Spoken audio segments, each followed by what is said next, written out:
Hola,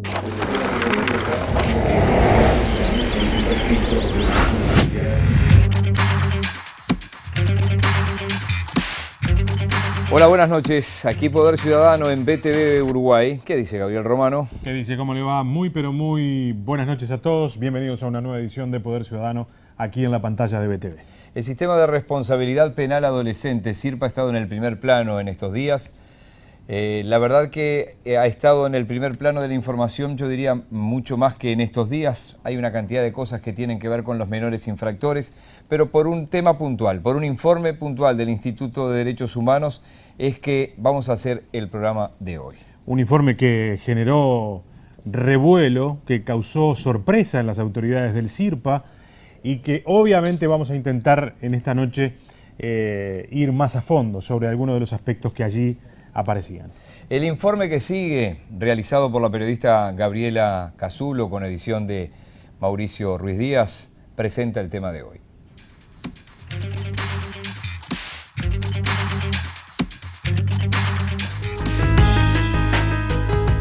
El Mecanismo Nacional de Prevención es un órgano independiente bajo la órbita de la Institución Nacional de Derechos Humanos y Defensoría del Pueblo, creado de conformidad con el protocolo de la Convención contra la Tortura y otros tratos crueles, inhumanos o degradantes. El Estado tiene la obligación de facilitar el acceso de sus integrantes a los lugares de privación de libertad y a toda la información relativa al número de personas privadas de libertad y al trato que reciben. Con esta facultad se comenzó hace un año, en mayo de 2013, la labor de monitoreo de los establecimientos del Sistema de Responsabilidad Penal Adolescente, SIRPA, y del Instituto del Niño y del Adolescente, INAU. El compendio de informes realizado al 28 de marzo de este año sobre el monitoreo de los establecimientos de privación de libertad de adolescentes expresa textualmente en sus conclusiones finales que el hacinamiento, el tiempo de encierro excesivo, la falta de actividades estables y sostenidas, la falta de educación permanente, la ineficiente e incompleta registración de actividades, la heterogeneidad de criterios sancionatorios, la inexistencia de criterios uniformes con respecto a la atención médica de los adolescentes, la insuficiente formación de las personas que están en contacto directo con la población internada, tratos abusivos por parte de algunos funcionarios y la discrecionalidad procedimental son algunas de las deficiencias más relevantes que se han detectado.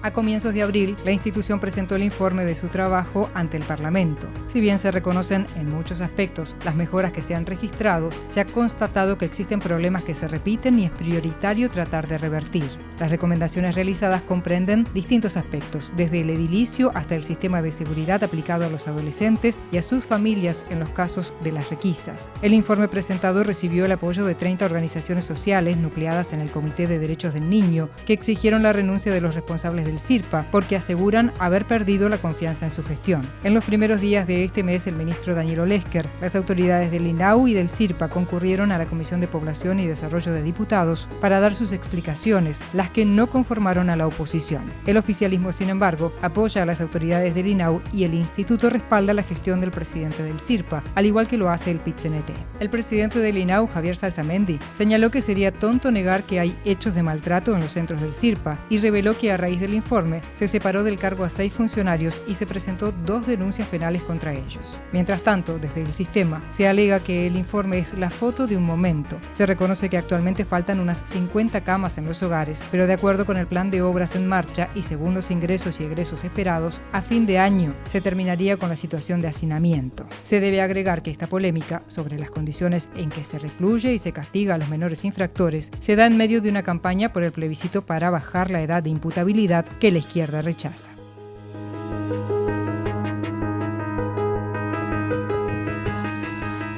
Como tengo años en esto, recomiendo a los que están reflexionando en voz baja o en voz alta qué quieren, un Sheraton para los menores infractores, que no miren este programa. Que den la cabeza un poco más abierta, porque si no les va a hacer mal. Me da las vías de comunicación, Romano. Cómo no, ya pueden empezar a comunicarse con nosotros. Nuestro correo electrónico poderciudadano@gmail.com. También pueden comunicarse a través de nuestro muro de Facebook. Somos Poder Ciudadano TV, allí en esa red social. Estamos también en Twitter, @PCiudadanoTV. Allí también se pueden ir comunicando con nosotros. Intentaremos, en la medida de lo posible, interactuar mientras dure el programa. www.youtube.com/Poder Ciudadano UI es nuestro canal de YouTube. Allí están todos los programas de este ciclo de Poder Ciudadano en BTV. Nos van a acompañar esta noche el doctor Juan Raúl Ferreira, presidente del Instituto de Derechos Humanos. Juan, gracias por estar acá. Buenas noches. Un gran gusto. Además, televidente asiduo de ustedes. Lo sé porque siempre hay cosas en las que estás aportando, sugiriendo, a veces criticando, pero siempre en positivo. Y la doctora Mirta Guiance, doctora, es un gusto también tenerla por acá. Igualmente. Yo no tuiteo como Juan Raúl, pero... Hoy estuve en una reunión donde nos dimos cuenta todo el tiempo que estamos metidos adentro de las redes, así que no se lo cuestione mucho tampoco. Es lapidario el informe del Instituto Nacional de Derechos Humanos, al menos en alguna de las expresiones que maneja. Recién lo escuchábamos, pero creo que vale la pena releerlo. Este es el informe que elaboró Gabriela Casulo. En base a todos los informes que están acá, ¿no? El hacinamiento, el tiempo de encierro excesivo, la falta de actividades estables y sostenidas, la falta de educación permanente, la ineficiente e incompleta registración de actividades, la heterogeneidad de criterios sancionatorios, la inexistencia de criterios uniformes con respecto a la atención médica de los adolescentes, la insuficiente formación de las personas que están en contacto directo con la población internada, tratos abusivos por parte de algunos funcionarios, la discrecionalidad procedimental. Es lapidario el informe. Sí. No sé. ¿Cómo se llega a esto? ¿Cómo elaboran ustedes esto? Bueno, ¿cómo se llega a esto? Es una buena pregunta, porque en realidad, aunque parece un matiz, a mí me gustaría explicar la modalidad de esto. En realidad esto no es un informe que la institución hace para presentar al Parlamento, sino que la institución tiene, y muy poca gente lo sabe, es una institución nueva a la cual todos nos estamos acostumbrando y eso va a llevar un tiempo. La institución tiene 3 áreas, por llamarla de alguna manera. La de recomendación de políticas públicas, la Defensoría del Pueblo, que es fácil de explicar porque funciona en muchos países del mundo, que muchas veces se retroalimentan. Es decir, si nosotros en la Defensoría del Pueblo empezamos a recibir muchas denuncias de un mismo tema, bueno, hay un alertómetro que nos dice, capaz que es el momento de recomendar políticas públicas sobre este tema. Pero después está el Mecanismo Nacional de Prevención, que es una tarea distinta, y es en ese marco que hay que ver esto. El Mecanismo Nacional de Prevención está establecido por el protocolo facultativo de la Convención contra la Tortura y demás tratos inhumanos, crueles y degradantes, ambos convenios internacionales suscritos y ratificados por ley, por el Parlamento en nuestro país, y esa responsabilidad del Mecanismo Nacional de Prevención, que es una tarea distinta a la Defensoría, no es reactiva, es preventiva, está a cargo de la doctora Guiance, y entonces no es que hay un informe ni una denuncia. Lo que el mecanismo, la doctora lo va a explicar mucho mejor que yo, porque además es la responsable y la que ha llevado adelante esta tarea tan importante, se han hecho una sucesión de visitas a distintos hogares del CIRPA.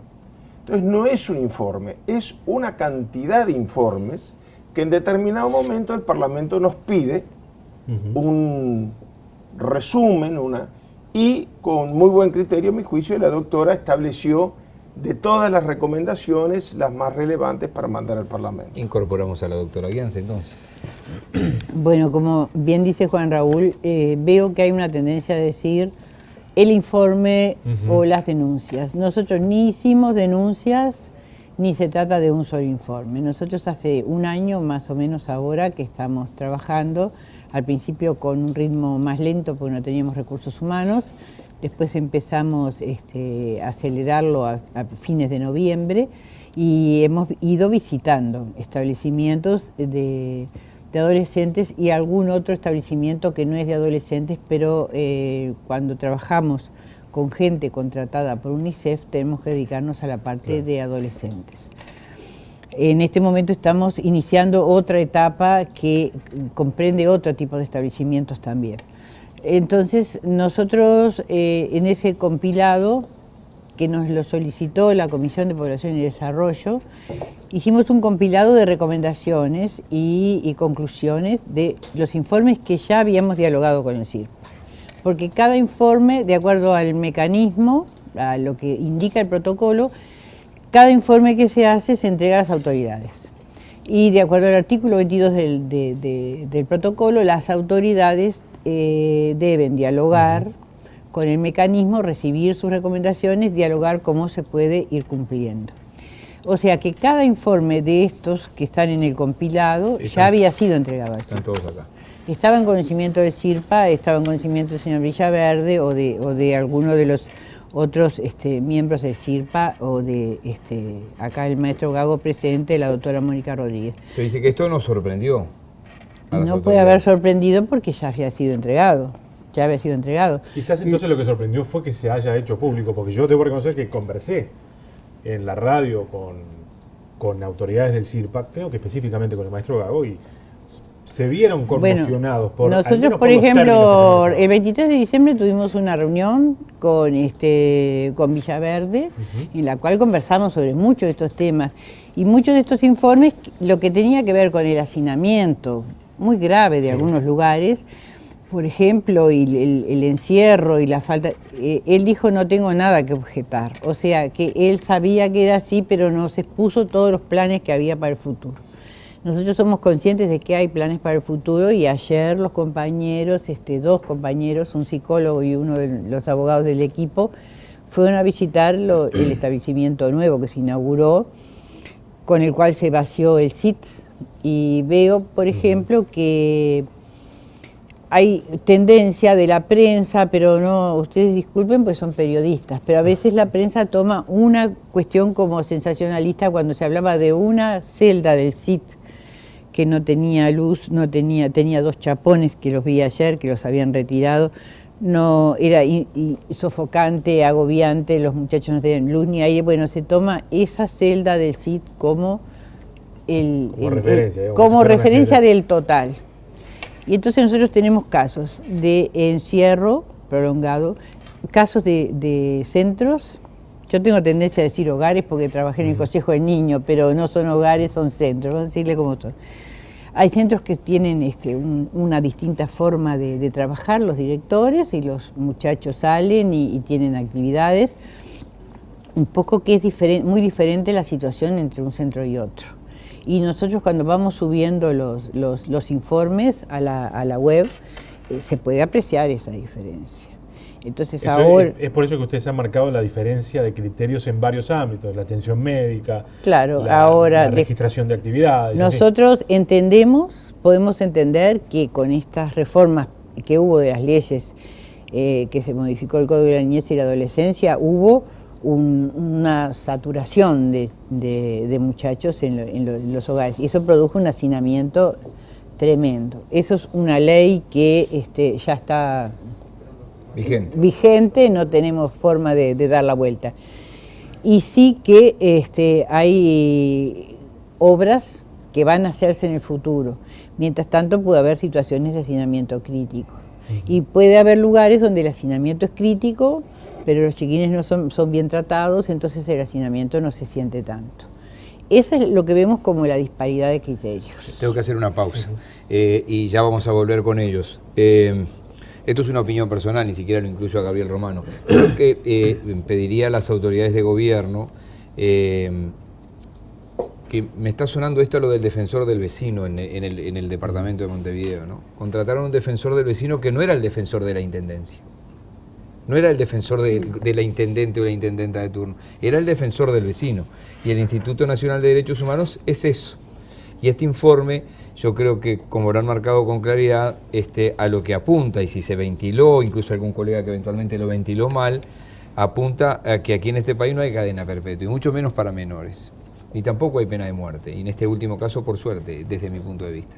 Entonces, hay que tratar de que la gente tarde o temprano vuelve a las calles. Sí, sí. Y hay un precepto constitucional que marca con claridad, si lo habrá enseñado tantas veces usted y lo habrá aplicado, es decir, que la gente hay que tratar de recuperarla para la sociedad. No estamos recuperando casi que a nadie. Entonces, desde ese punto de vista, es que el Instituto de Derechos Humanos cumple una función clave, no a favor del gobierno, a favor de todos.